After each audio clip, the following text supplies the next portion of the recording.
Today on Waterfall Wednesday, we will be visiting Central Oregon's McKenzie River and seeing Sahalie Falls. The McKenzie River is naturally spring-fed and stays at a constant temperature and flow. If you notice, there's a person in the middle waving, gives you the scope and size of Sahalie Falls of 100 feet plunging over the lava dam. Sahalie Falls was also used in the Disney movies Homeward Bound.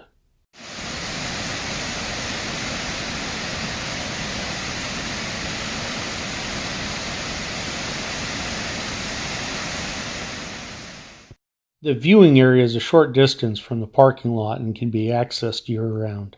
Winter is a great time to visit Sahalie Falls. Just be careful of the ice. We hope you've enjoyed Sahalie Falls as much as we do. Waterfall Wednesday is every Wednesday.